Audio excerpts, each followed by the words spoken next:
मुब्तदा जो है वो अक्सर मारिफा होता है और ख़बर जो है वो अक्सर नकिरा होती है। तो इसका मतलब ये है कि ख़बर जो है ये मारिफा भी आ सकती है और मुब्तदा जो है वो नकिरा भी आ सकता है। तो मुब्तदा जो इसमें महज होता है वो कभी भी मुब्तदा नहीं बन सकता, ध्यान में रखिएगा। हाँ, अगर किसी नकरा इसम में तखसीस पैदा कर दी जाए तो अब वो नकरा इसम जो है वो मुब्तदा बन सकता है। तखसीस कहते हैं खास कर देना। मतलब मैं इसकी आपको एक आसान सी मिसाल देता हूं। मैं कहता हूं जी मुलाजिम, तो मुलाजिम का लफ्ज जो है दुनिया भर के जो मुलाजिम लोग हैं उन पर बोला जा सकता है। तो मुलाजिम का लफ्ज जो है वो एक नकरा लफ्ज है। अब मैं इसमें तखसीस पैदा करता हूं। मतलब मैं कहता हूं मुसलमानों का मुलाजिम। जब मैंने कहा मुसलमानों के मुलाजिम तो सिर्फ मुसलमानों के मुलाजिम मुराद होंगे, काफिरों के मुलाजिम जो हैं वो सबके सब बाहर हो जाएंगे। तो ये एक तखसीस पैदा होगी। मारफा नहीं हुआ अगरचे, लेकिन उसमें तखसीस पैदा होगी। इसी तरह अगर मैं मजीद तखसीस पैदा करना चाहूं तो मैं यूं भी कह सकता हूं मुसलमानों में मर्दों का मुलाजिम। तो जब मैंने मर्दों का मुलाजिम कहा तो अब जितने भी औरतों के मुलाजिम हैं वो सब बाहर निकल गए। तो अब देखें वो कम से कम होते जा रहे हैं और फिर मारफा उस सूरत में बनेगा जब मैं कहूंगा कि जैद का मुलाजिम, अब जो है वो मारफा बन जाएगा। बात समझ में आ रही है ना। तखसीस पैदा करने के जो तरीके कुरान मजीद में इस्तेमाल हुए हैं वो मैं कुछ एग्जांपल्स आपके सामने रख देता हूं, उससे आपको इंशाल्लाह ताला ये टॉपिक जो है वो समझ में आ जाएगा इंशाल्लाह। जी, मैंने बोर्ड पे आपके सामने देखे कुछ एग्जांपल रखी हैं जो कि मुब्तदा नकरा को जो है वो जिक्र कर रही हैं। इनमें से कुछ एग्जांपल जो है कुरान मजीद की आयात के कुछ हिस्से हैं और कुछ जो है वो अरबी जुबान में इस्तेमाल होने वाले जुमले हैं। तो पहली सूरत मैं आपके सामने रख रहा हूं जी। कुरान मजीद में अल्लाह ताला ने फरमाया वला अब्दुन मुमिनुन खैरुम मिन मुशरिक। अब जरा देखिए कि यहां पर अब्दुन मोमिनुन ये मुब्तदा बन रहा है। अब्द का लफ्ज जो है वो नकरा है, लेकिन चूंकि उसके साथ सिफत आ गई है तो अब उससे सिफत आने से उसमें तखसीस पैदा होगी कि एक मोमिन बंदा, एक मोमिन गुलाम मुशरिक से बेहतर है। तो इसका मतलब है कि अगर सिर्फ होता ना अब्दुन तो वो कभी भी मुब्तदा ना बन सकता, लेकिन जब उसके साथ हमने सिफत लगा दी तो उसमें तखसीस पैदा हो गई। और ये सिफत जो है ये लफ्जों में भी मौजूद हो सकती है और बाज़ औक़ात को जुमले आपको ऐसे मिलेंगे कुरान मजीद में या अहादीस में जहां पर वो सिफत जो है वो महजूफ होगी। दूसरी तखसीस पैदा करने का जो तरीका है वो ये है कि जब नकरा इस्म, यहां पर रजुलन मुब्तदा बन रहा है, जब नकरा इस्म उस हमजा के बाद वाक़े हो जिसके साथ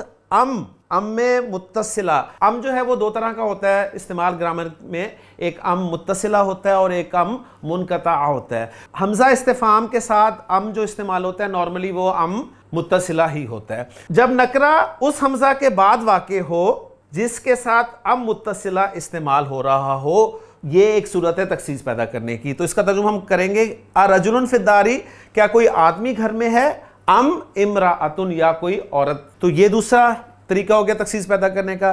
तखसीस पैदा करने का तीसरा तरीका यह है जब नकरा में सिफत अमूम पैदा हो जाए, यानी उमूम की सिफत पैदा हो जाए, आम उसको कर दिया जाए। कैसे, उसकी एग्जांपल देखें जरा, इसका तर्जुमा आप करने की कोशिश करें। मा अहदुन खैरुम मिनका, कोई भी तुझसे बेहतर नहीं है। जब ये जुमला मैंने कहा ना तो जरा गौर करें, मैंने जब ये कहा कि कोई भी तुझसे बेहतर नहीं है तो मैंने सबकी नफी कर दी, यानी सबको बाहर निकाल दिया। अब अहदुन से मुराद कोई फर्द मुय्यन नहीं बल्कि मुखातब के अलावा सारे अफराद मुराद हैं और तमाम अफराद का मजमुआ जो है वो एक फर्द मुय्यन के हम इसको ले लेते हैं। इसका आसान फार्मूला ये है कि हरफे नफ़ी के बाद आपको नकरा मुब्तदा जो है वो इस्तेमाल कर सकते हैं। ये आसान फार्मूला। फिर अगली एग्जांपल कुरान मजीद से है कि अइलाहुम अल्लाह, क्या अल्लाह के साथ कोई और इला भी है। तो यहाँ पर आसान फार्मूला कि इस्तिफाम के बाद नकरा इसम जो है वो मुब्तदा बन सकता है। फिर तखसीस पैदा करने का एक तरीका यह है कि आप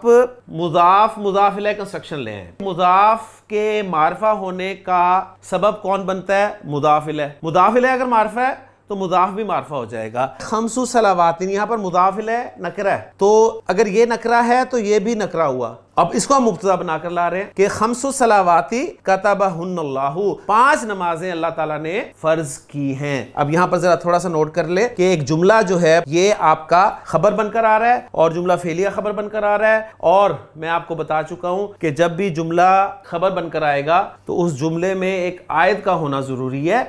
इसमें आयत कौन सी है जी, देखें, हुन्ना की जमीर जो है ये सलावातुन, नमाजों के लिए इस्तेमाल की गई है, लिहाजा ये आयत का काम दे रही है। तो यहां पर आप कह लें कि मुजाफ मुजाफ इलैह की तरकीब से तखसीस जो है वो पैदा हो गई है। फिर अगली एग्जांपल है जी वैलुल लिल मुतफ्फिफीन, सूरतुल मुतफ्फिफीन की आयत का पहला हिस्सा, और इसी पैटर्न पे आपको सूरतुल हुमज़ा भी मिल जाएगी, वैलुल लिकुल्लि हुमज़ातिल लुमज़ा। तो यहां पर वैलुन लफ्ज जो है अगर जहन्नुम की वादी का नाम हुआ फिर तो ये मारफा हुआ, फिर तो कोई परेशानी वाली बात नहीं है। लेकिन वैलुन के अगर माना हलाकत के, तबाही के किए जाएं तो फिर किस सूरत में ये मुब्तदा बन सकता है नकरा? इस सूरत में बन सकता है कि जब कलिमा दुआ या बद्दुआ को जिक्र कर रहा हो वो नकरा कलिमा मुब्तदा बन सकता है। हलाकत है मुतफ्फिफीन के लिए, कम तोलने वालों के लिए, डंडी मारने वालों के लिए हलाकत है। और एक आखिरी सूरत जो मैं आपके सामने ला रहा हूं वो ये है कि अगर आप नकरा इस्म को मुब्तदा लाना चाहते ही हैं तो एक काम कर लें, मुब्तदा को कर दें मुअख्खर और खबर को कर दें मुकद्दम। इस सूरत में सिर्फ ये होगा कि आपका नकरा जो है वो मुब्तदा आ सकेगा। फिर दारी रजुलुन, ये हम उस वक्त कहेंगे जब हम देखेंगे कि घर में कोई आदमी है। तो अगर आपको जार मजरूर के बाद कोई नकरा इस्म मिल रहा हो तो इसका मतलब है कि आप मुब्तदा को नकरा लाना चाह रहे थे, तो इसलिए आपने ये उसलूब इख्तियार किया। और अगर आपको जार मजरूर या ज़र्फ मुदाफ इलैह के बाद कोई मारफा इस्म मिल रहा हो तो वहां पर उसलूब होगा कि आप हसर पैदा करना चाह रहे थे, आप तखसीस जो है वो लाना चाह रहे थे, तखसीस सेंस में कि आप एम्फेसिस जो है वो उसमें पैदा करना चाह रहे थे। तो इस पॉइंट को जरा अच्छी तरह ध्यान में रखिएगा और ये उसलूब कुरान मजीद में बहुत ज्यादा